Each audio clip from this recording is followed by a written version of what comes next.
أعوذ بالله من الشيطان الرجيم بسم الله الرحمن الرحيم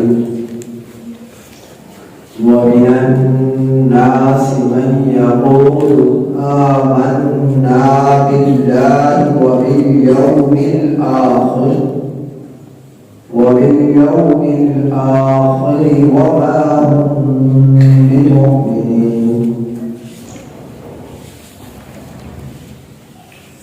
کل آپ حضرات کے سامنے سورۃ البقرہ کا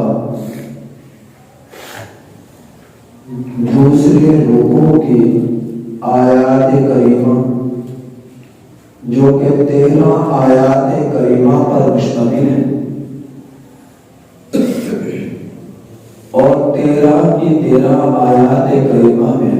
منافقین کا تذکرہ ہوا، اس کا بیان ہوا۔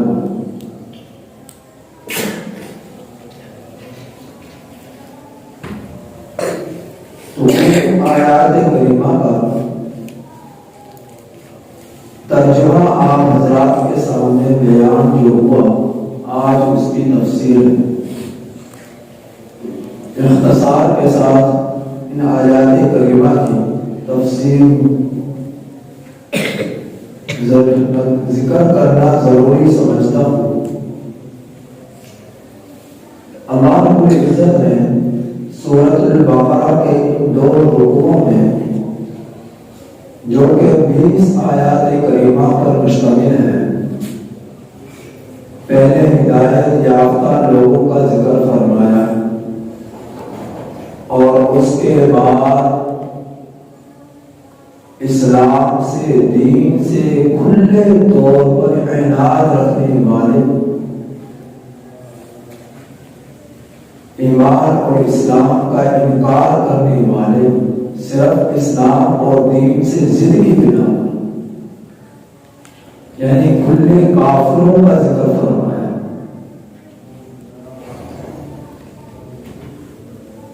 ان الذين كفروا سواء عليهم سے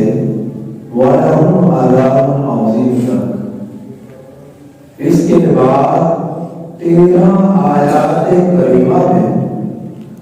منافقین کا تذکرہ ہوا۔ ان 13 آیات کریمہ میں پہلی آیت کریمہ وَمِنَ النَّاسِ مَن يَقُولُ، اور لوگوں میں سے وہ لوگ جو کہتے ہیں کہ ہم ایمان لائے اللہ اور آخرت کے دن پر، اور وہ ہرگز نہیں ایمان لانے والے، اور وہ ہرگز ایمان نہیں لائے۔ یہ منافقین مسلمانوں کو دھوکہ دینے کے لیے کہتے، جب مسلمانوں کے بات سنتے کہ ہم لوگ اللہ پر اور آخرت کے دن پر ایمان لے آئے، تو اللہ رب العزت نے ان کا ایمان باللہ اور ایمان بالیوم الآخر کے بارے میں جواب دیا کہ یہ لوگ وما ہم بمؤمنین، جو کہہ رہے ہیں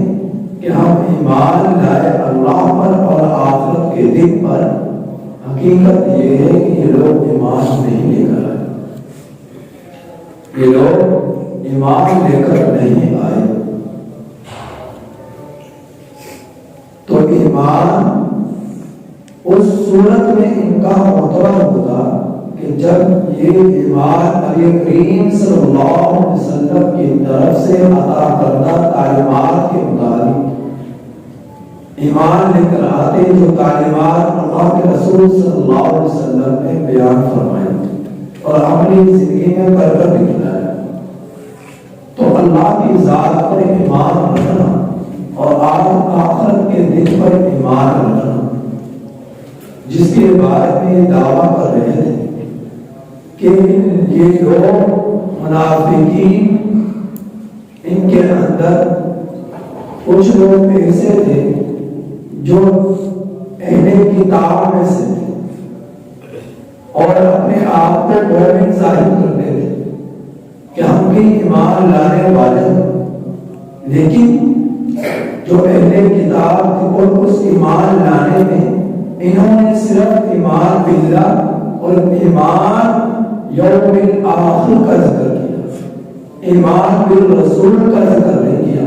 کہ ہم رسول اللہ صلی اللہ علیہ وسلم پر بھی ایمان لے کر آئے، کیونکہ اہل کتاب آخرت کے دل پر ایمان رکھتے تھے، اللہ کی توحید پر ایمان رکھتے تھے، لیکن ان کا ایمان صرف ایمان باللہ یا ایمان بالیوم الآخر ہی پر ایمان لانے سے تکمیل کو نہیں پہنچتا، جب تک کہ لوگ ایمان بالرسول بھی اس چیز کا بھی اقرار کر لیتے کہ ہم اللہ کے رسول صلی اللہ علیہ وسلم پر بھی ایمان لے آئے، اس وقت تک ان کا ایمان معتبر نہیں ہو۔ تو گویا کہ منافقین نفاق دل میں رکھتے ہوئے بھی یہاں پر سچ بول رہے کہ ہم ایمان لائے، کہ ایمان باللہ اور ایمان یوم الآخر، جھوٹ نہیں بولا، کہ جس سے معلوم ہوا کہ جھوٹ مسلمان تو مسلمان کافر لوگوں کے نزدیک بھی پسندیدہ نہیں تھا، اسے جو ہے جھوٹ سے نفرت ان لوگوں کو بھی تھی کہ یہ دو چیزوں کا تو اقرار کر رہے ہیں کہ جس پر ایمان رکھتے تھے، لیکن اللہ کے رسول صلی اللہ علیہ وسلم پر ایمان کا تذکرہ نہیں کیا۔ تو اللہ تعالیٰ نے فرمایا کہ صرف ایمان باللہ یا ایمان یوم الآخر لانے سے ایمان تکمیل کو نہیں پہنچتا۔ وَمَا هُمْ بِمُؤْمِنِينَ، کہ تم ہرگز مومن نہیں ہو جاؤ گے، صرف ایمان باللہ اور ایمان بالیوم الآخر سے تم لوگ ایمان والے نہیں ہو جاؤ گے، ہدایت یافتہ نہیں ہو جاؤ گے، جب تک کہ تم لوگ آپ صلی اللہ علیہ وسلم کے تعلیمات پر بھی پوری طرح یقین اور اعتماد نہ کرو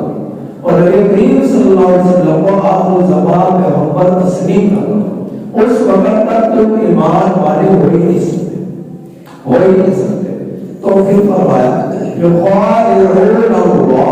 دوسری آیت کریمہ کہ اللہ کو دھوکہ دیتے ہیں یہ لوگ، اور ان لوگوں کو کہ جو ایمان لائے اور نہیں دھوکہ دیتے مگر اپنے آپ ہی کو، وما یشعرون، اور یہ لوگ سمجھتے نہیں، شعور نہیں رکھتے کہ یہ یوں سمجھتے ہیں کہ ہم جو ہے اپنے نفاق کے ذریعے سے کھلنے یعنی ایمان دل میں کفر چھپانا اور ظاہراً ایمان اپنے آپ کو مومن اور مسلمان ہونے کا اظہار کرنا، تو یہ اس غرض سے تھا کہ مسلمان کو ہم دھوکہ دیتے اور اللہ رب العزت کی ذات کو دھوکہ دیتے، جبکہ حقیقت یہ ہے کہ اپنے نفاق کے ذریعے نہ تو مسلمانوں کو دھوکہ دے رہے ہیں، نہ ہی اللہ جل جلالہ کو دھوکہ دے سکتے ہیں، کہ اللہ رب العزت نے ایمان والوں کو ہدایت یافتہ لوگوں کو دھوکہ دینے سے حفاظت فرمانا۔ کیا آپ صلی اللہ علیہ وسلم پر وحی کے ذریعے اللہ تعالیٰ بتلا دیتے کہ فلاں شخص کے دل میں نفاق ہے اور وہ پکا مسلمان نہیں، وہ کچا مسلمان ہے، اس کے دل کے اندر نفاق ہے، کفر چھپا ہوا ہے، تو لہٰذا ان کی باتوں پر اعتبار اور یقین نہ رکھنا۔ تو یہ یوں سمجھ رہے ہوتے خوش ہو رہے ہوتے کہ ہم نے دھوکہ دے دیا کہ مسلمان ہمیں پہچان نہیں سکتے، کہ ہم منافق لوگ ہیں، ہمارے اندر نفاق ہے، کافر لوگ ہیں۔ تو یہ لوگ دل میں خوش ہو رہے، جبکہ حقیقت یہ تھی کہ اللہ رب العزت نے فرمایا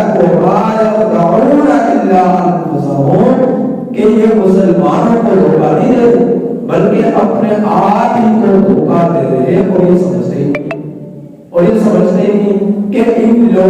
لوگ اتنے قریب سے ایمان والوں کے پاس سے گزرے کہ ایمان کا انہوں نے مزہ بھی چکا، اتنا قریب سے مسلمانوں کے پاس سے گزرے کہ مسلمانوں کے دین برحق ہونے پر انہیں یقین تھا، لیکن غلیظ دنیاوی اغراض کی خاطر یہ لوگ ایمان لے کر نہیں تو انہوں نے ایمان اور اسلام کے مقابلے میں جو کہ میٹھی چیز تھی، جو کہ ہمیشہ کی جو ہے نعمتوں کو حاصل کرنے والی چیز تھی، قیمتی چیز تھی، اسے چھوڑ کر ان لوگوں نے بے قیمت چیز یعنی کفر کو اختیار کر لیا، بے قیمت چیز یعنی کفر کو اختیار کر لیا۔ اور یہ لوگ اور ان لوگوں کو اس چیز کا معلوم ہی نہیں، سمجھ ہی نہیں کہ قیمتی چیز کون سی ہے اور بے قیمت چیز کون سی۔ اور اگر انہیں معلوم بھی تھا، انہیں معلوم جب ہو گیا کہ قیمتی چیز، چونکہ منافقین مسلمانوں کے ساتھ انہوں نے نمازیں بھی پڑھی، مسلمانوں کے ساتھ یہ میدان جہاد میں بھی گئے، مسلمانوں کے ساتھ نبی کریم صلی اللہ علیہ وسلم کی صحبت میں بھی بیٹھے، انہوں نے اسلام اور ایمان والوں لوگوں کے اندر قریب قریب تر وقت گزارا، ایمان کی حلاوت بھی محسوس کی، اسلام کی حقانیت بھی محسوس کی، لیکن اس کے باوجود یہ لوگ جو ہے دنیاوی اغراض کی خاطر حقیر چیز یعنی انہوں نے کفر ہی کو اختیار کر لیا، اور انہیں پتہ ہی نہ چلا کہ اللہ رب العزت نے ان کے اندر سے ان کے نفاق کی وجہ سے جو ہے اس قدر ان کو بے عقل کر دیا کہ ان لوگوں نے درست فیصلہ کرنے کے بجائے غلط فیصلے کو اختیار کر لیا، اور وہ غلط فیصلہ ان کے کفر والا، اسلام سے دوری والا۔ تو اللہ تعالیٰ نے فرمایا فی قلوبہم مرض، ان لوگوں کے دلوں میں بیماری، مرض کہتے ہیں کہ جو انسان کی نفسانی کیفیات میں خلل پیدا کرتے، انسان کے افعال، درست افعال میں خلل پیدا کرتے، اسے کہتے ہیں بیماری۔ کہ یہ بیماری کہ انسان کی جسمانی اعتبار سے بھی اس کے افعال میں خلل پیدا کر دے، اور انسان کے روحانی اعتبار سے بھی اس کے اندر اس کی کیفیات میں خلل پیدا کر دے، تو اسے مرض اور بیماری کہتے ہیں۔ تو اللہ رب العزت نے فرمایا کہ ان کو جسمانی اعتبار سے بھی ان کے اندر بیماری ہے، اور روحانی اعتبار سے بھی ان کے اندر بیماری ہے۔ روحانی اعتبار سے اس اعتبار سے ان کے اندر بیماری ہے کہ یہ لوگ اللہ کی نعمتوں کو حاصل کرنے کے باوجود اپنے محسن کا ایمان لا کر شکر ادا نہ کر سکے، ایمان لا کر شکر ادا نہ کر سکے، تو ان کے روحانی اعتبار سے کفر جو ان کے دلوں میں آ گیا وہ ایک بیماری کہ اس بیماری نے ان کے دلوں سے سکون کو ختم کر دیا، اس بیماری نے ان کو آخرت کے دائمی عذاب کے اندر مبتلا کر دیا۔ اور جسمانی اعتبار سے یہ بیماری کہ ان لوگوں کو ہمیشہ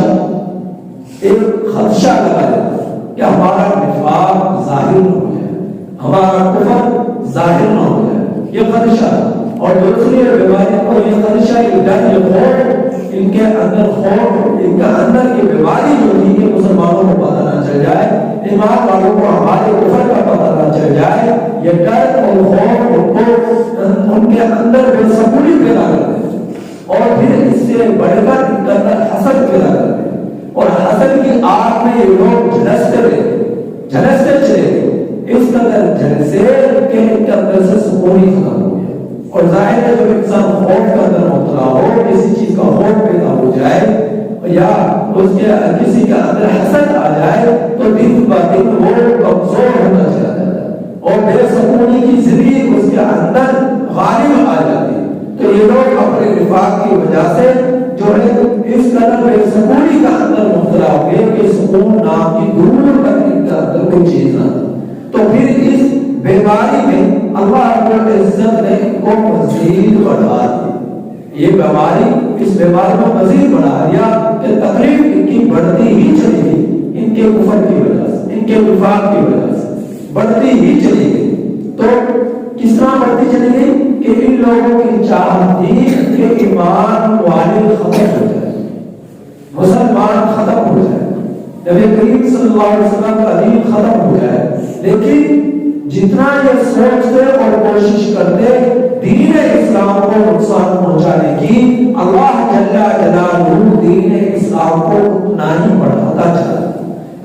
اسلام کو اتنی ترقی دینا چاہے. اب ایک طرف ان کی کوشش کہ دین اسلام ترقی نہ کرے, دین اسلام پھیلے گا, لوگ مسلمان نہ ہو, لیکن جتنی ان کی اسلام کو کے اندر رکاوٹ پیدا کرنے کی کوشش تھی, اللہ نے اتنا ہی اسے آگے بڑھایا. تو جتنا یہ آگے بڑھا اتنا ہی ان کا مرض آگے بڑھا, حسد ان کا آگے بڑھا, تکلیف ان کی آگے بڑھی. تو اللہ تعالیٰ نے پھر دوسرا یہ کہ دنیا کے اندر تو یہ ان کی بیماری بڑھتی چلی گئی, اور آخرت میں ان کے لیے دردناک عذاب. کیوں عذاب ہے؟ بما کانوا یکذبون, کہ اس وجہ سے کہ لوگ دین اسلام کی تکذیب کرتے, ایمان اسلام کو دل کی تصدیق اور زبان کے اقرار کے ساتھ برحق نہ سمجھتے, تو اس وجہ سے ان لوگوں کے لیے دردناک عذاب ہے. اگلے آیت کریمہ میں اللہ تعالیٰ نے فرمایا, اور جب ان سے کہا جاتا کہ تم نا فساد پھیلاؤ زمین میں, تو یہ لوگ کہتے ہیں کہ ہم تو اصلاح کرنے والے ہیں, تو یہ اپنے فساد کو بھی اصلاح کے. کبھی آپ نے دیکھا چور اپنے آپ کو کہیں کہ میں چور ہوں, یا ڈاکو اپنے آپ کو کہیں کہ میں ڈاکو ہوں. کوئی مجرم جلدی سے اپنے جرم کا اقرار نہیں کرتا, اور اپنے اس گناہ کو گناہ کرتے ہوئے گناہ نہیں سمجھتا, کیونکہ اس کا دل پورا سیاہ ہو چکا. تو جب ان سے کہا جاتا فساد نہ پھیلاؤ زمین میں, تو یہ جو مسلمانوں کو دھوکہ دیتے, اسلام کو نقصان پہنچاتے, مسلمانوں کو تکلیف دیتے, مسلمانوں کی راز معلوم کرنے کی کوشش کرتے, تو یہ اصل میں حقیقت میں فسادی لوگ ہوتے. لیکن یہ اس کا اقرار نہ کرتے کہ ہم فسادی, بلکہ فساد مفسد کا اقرار ہونے کے بجائے کہ وہ اپنے آپ کو کہتے ہیں ہم تو مصلح ہیں, ہم تو اصلاح کرنے والے ہیں. تو اللہ تعالیٰ نے فرمایا الا سن لو, بے شک یہی لوگ فسادی ہیں, لیکن انہیں شعور ہی نہیں. اصل فسادی تو یہی لوگ ہیں کہ انہیں شعور ہی نہیں. تو پھر آگے اللہ تعالیٰ نے فرمایا جب ان سے کہا جاتا کہ ایمان لاؤ, جیسا کہ ایمان لائے لوگ بے اتفاق ائمہ مفسرین کہ اس آیت کریمہ میں کما آمن الناس, کہ جیسا ایمان لائے لوگ, آمن الناس مراد حضرات صحابہ کرام رضی اللہ تعالی عنہم اجمعین, کہ حضرات صحابہ کرام رضی اللہ تعالی عنہم اجمعین ہی کے ایمان کو دیکھا جائے گا. نبی کریم صلی اللہ علیہ وسلم کے بعد حضرات صحابہ کرام رضی اللہ تعالی عنہم اجمعین کے ایمان کو, ان کے افعال کو, ان کے کردار کو, ان کے اخلاق کو, ان کو پرکھا جائے گا. گویا کہ ایمان کی کسوٹی حضرات صحابہ کرام کا ایمان اور عمل ہے. جس کے عمل, جس کا ایمان حضرات صحابہ کرام رضی اللہ تعالی عنہم اجمعین کے ایمان جیسا ہے, تو اس شخص کا ایمان قبول ہے, اس کے شخص کا ایمان جو ہے قابل اعتبار ہے. لیکن جس شخص کا ایمان, جس کے افعال حضرات صحابہ کرام رضی اللہ تعالی عنہم اجمعین کے ایمان جیسا نہ ہوا, ان کے اخلاق جیسا نہ ہوا, ان کے افعال جیسا نہ ہوا, تو ایسے شخص کا ایمان معتبر ہے. تو اللہ تعالیٰ نے اسی طرح اشارہ فرمایا کہ جب ان سے کہا جاتا کہ ایمان لاؤ, جیسا کہ ایمان لائے لوگ, یعنی حضرات صحابہ کرام رضی اللہ تعالی عنہم اجمعین, تو سنیے ان لوگوں کا آگے سے جواب کیا ہوا. ان لوگوں نے آگے سے یہ جواب دیا, یعنی ان منافقین نے کیا جواب دیا کہ کیا ہم ایمان لیں؟ کما آمن السفہاء, جیسا کہ ایمان لائے بے وقوف لوگ, العیاذ باللہ احمق لوگ, جس میں ایمان لے کر آئے کہ کیا ہم ایمان لیں؟ تو اللہ تعالیٰ نے حضرات صحابہ کرام رضی اللہ علیہ اجمعین کی عظمت کا تحفظ کرتے ہوئے, ان کے وجود کی عزت کا تحفظ کرتے ہوئے,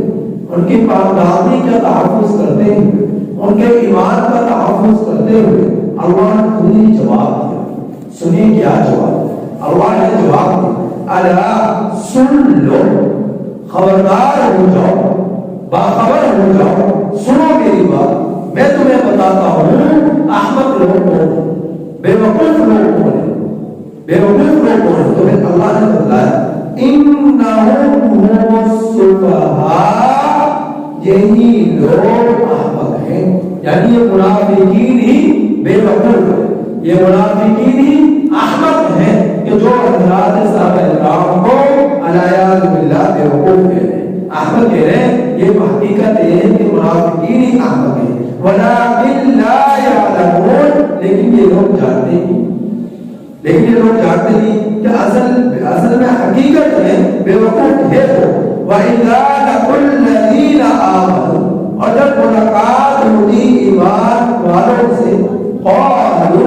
تو یہ کہتے آمنا، ہم ایمان لے آئے۔ وَإِذَا خَلَوْا إِلَىٰ شَيَاطِینِهِمْ، اور جب یہ لوگ تنہا ہوتے اپنے شیاطین کی طرف، تو شیاطین کی طرف یعنی اپنے سرداروں کی طرف، اپنی برادری اہل کفار کی طرف، تو قرآن نے انہیں شیاطین کے نام سے جو ہے انہیں مخاطب کیا کہ چونکہ وہ شیطان کے نقش قدم پر چل رہے تھے، شیطان کی اتباع کر رہے تھے، کفر اختیار کر شرک اختیار کر، تو اللہ رب العزت نے انہیں کیونکہ شیطانی طرز عمل پر وہ زندگی گزار رہے تھے، تو اللہ نے شیاطین ہی سے انہیں مخاطب کیا۔ جب نبی کریم صلی اللہ علیہ وسلم آپ کی تعلیمات پر عمل کرنے والے ہیں، ہم انہیں کیا کہتے ہیں؟ یہ محمدی لوگ ہیں، یہ محمدی لوگ ہیں، امت محمدیہ۔ نبی کریم صلی اللہ علیہ وسلم کی تعلیمات پر آپ صلی اللہ علیہ وسلم کو آپ زبان پیغمبر ماننے والے کو محمدی، امت محمدیہ کہتے ہیں، محمدی کہتے ہیں۔ تو نبی کریم تو اسی طرح سے شیاطین کے طرز عمل پر زندگی گزارنے والے تھے، قرآن نے انہیں شیاطین کے نام سے مخاطب کیا، یہ شیاطین ہے۔ تو یہ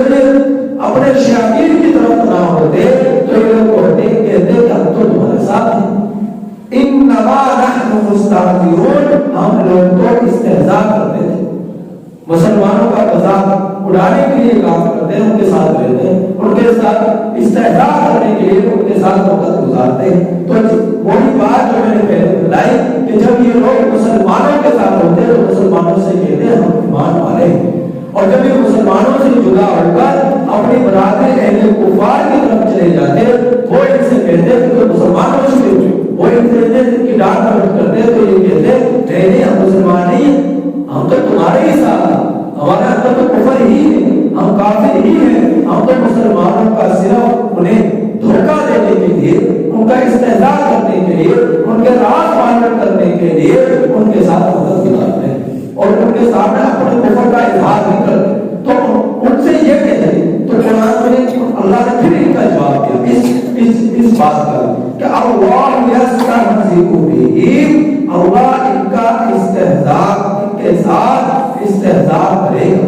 وَيَمُدُّهُمْ فِي طُغْيَانِهِمْ، اور ان کو بڑھاتا چلا جائے گا ان کی سرکشی میں، یعمہون کہ یہ اندھے بنے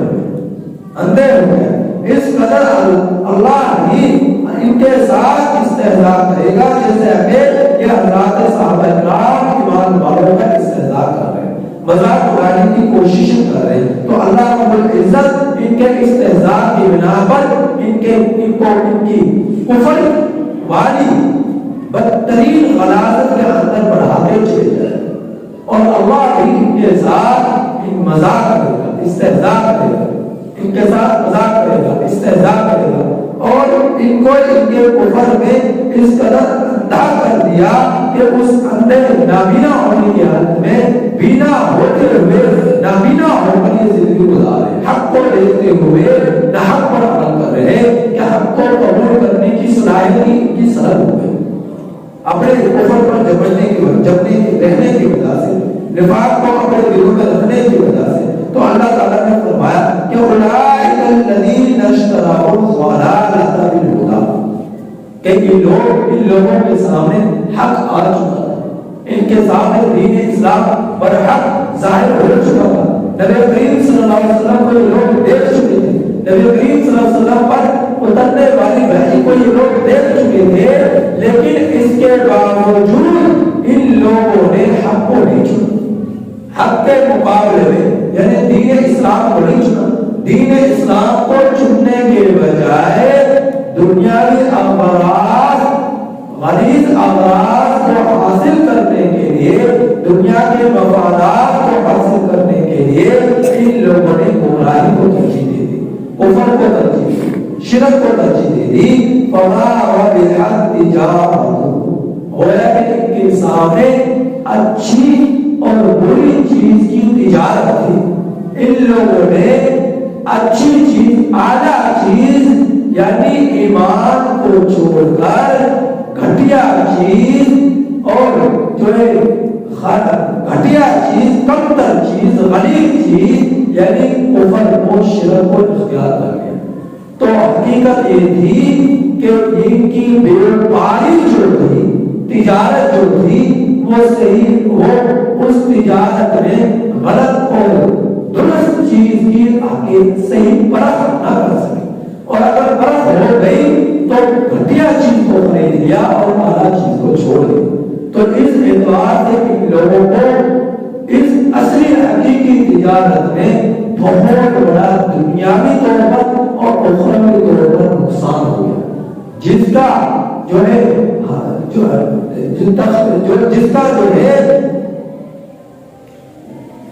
جس کا بدل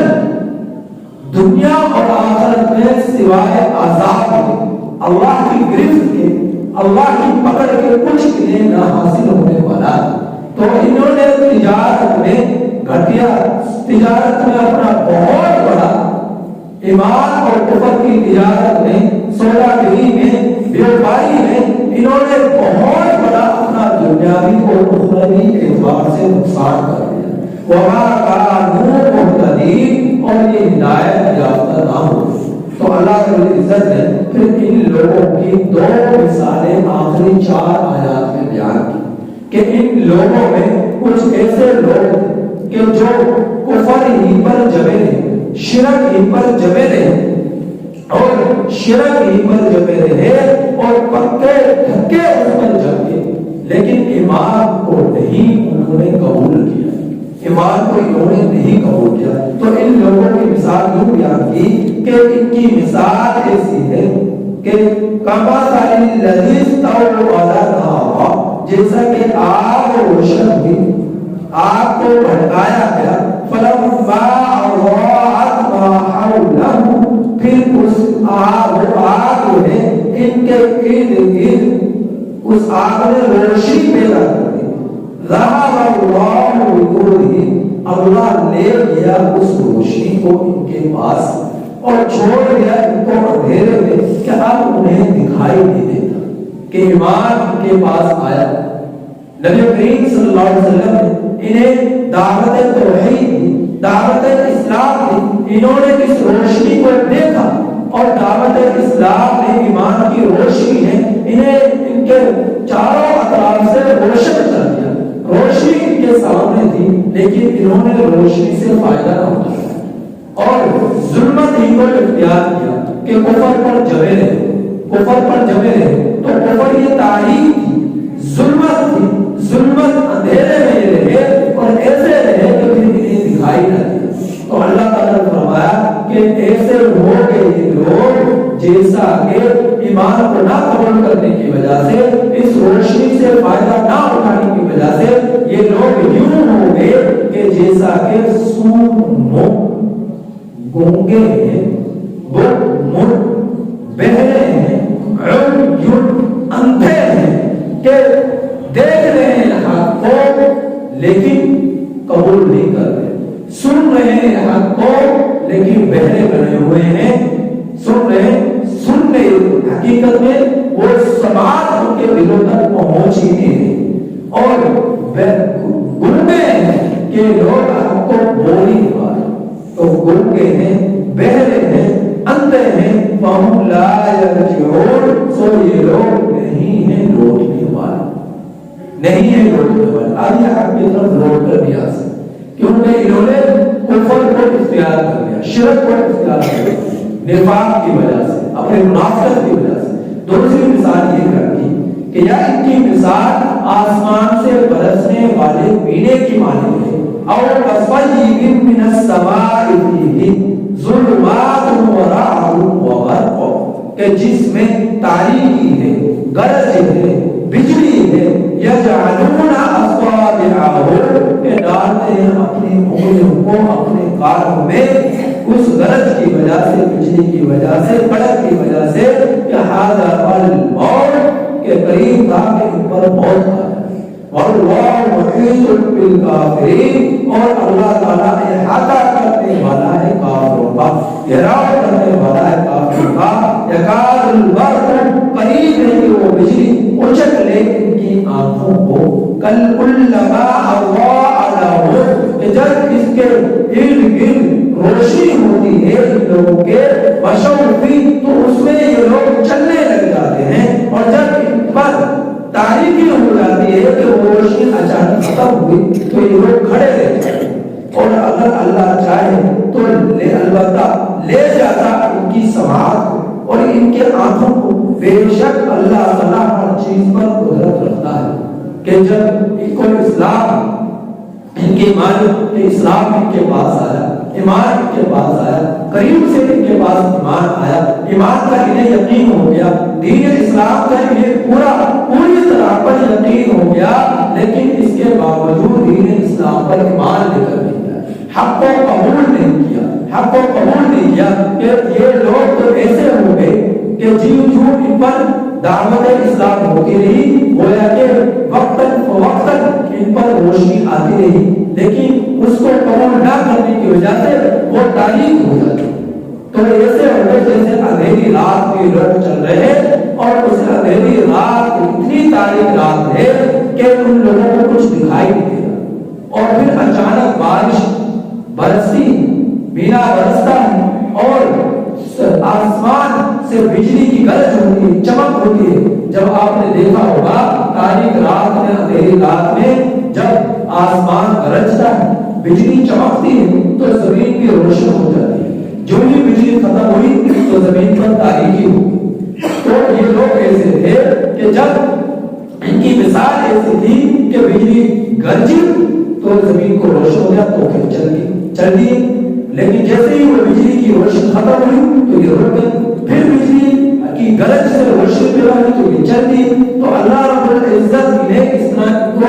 ان کو مہلت دیتا جا رہا ہے، ڈھیل دیتا جا رہا ہے کہ ایمان ہے کہ شاید قبول کر لے، ایمان کو قبول کر لے، حق کو قبول کر لے، تو روشنی بار بار آ رہی ہے اور یہ زندگی گزارنے چلے جا رہے ہیں۔ اگر اللہ رب العزت ان کی پکڑ کر لیتا کہ روشنی آتی ہی نہ، اور اللہ رب العزت اپنے عذاب کا گرفت، اپنے عذاب کی کر ان پر مسلط کر لیتا، تو ان لوگوں کے لیے مزید مہلت نہ دیتا تو ایک بہت بڑا دنیا کا اندر ان کا نقصان ہو جاتا، جس طرح کے دنیا کا اندر مسلمانوں کے مقابلے کی صورت میں لوگ جہنم واصل ہوئے، دنیا کا اندر ہی ذلیل ہوئے، رسوا ہوئے، اور آخرت میں تو ان لوگوں کے لیے دردناک عذاب ہے۔ تو یہ 13 آیات کریمہ میں ان منافقین کی غلیظ ترین عادتیں، جھوٹ کی صورت میں، مکر کی صورت میں، فریب کی صورت میں، استہزاء کی صورت میں، مسلمانوں کا مذاق اڑانے کی صورت میں، مسلمانوں کو دھوکہ دینے کی صورت میں، اللہ رب العزت نے تمام منافقین کی ان علامات کا ذکر فرما کر بتلا دیا کہ یہ لوگ جو ہے بدترین کافر ہیں، بدترین کافر ہیں، دنیا میں غلیظ ترین لوگ ہیں جو انہوں نے اپنے نفاق کو چھپایا، اور نفاق کو چھپا کر دنیاوی امراض کے غلیظ ترین امراض کے خاطر انہوں نے اچھی چیز، قیمتی چیز کو چھوڑ کر گھٹیا چیز کو حاصل کرنے کی کوشش کی۔ تو نفاق اس کی عربی زمانہ حقیقت کیا ہے، اس کے بعد میں کل بیان کروں گا، کچھ مسائل ہیں وہ کل بیان کروں گا۔ اللہ رب العزت ہم میں سے ہر ایک کو صحیح سمجھ عطا فرمائے اور دین اسلام پر پوری طرح عمل کرنے والا بنائے۔ الحمدللہ رب العالمین، والعاقبۃ للمتقین، اللهم صل علی محمد وعلی آل محمد كما صليت على ابراہیم وعلى آل ابراہیم انك حميد مجيد۔ ربنا ظلمنا انفسنا وان لم تغفر لنا وترحمنا لنكونن من الخاسرين، اللهم انا نجعلك في نحورهم ونعوذ بك من شرورهم، نستغفر الله الذي لا اله الا هو الحي القيوم واتوب اليه، رب اغفر وارحم وانت خير الراحمين، وصلى الله تعالى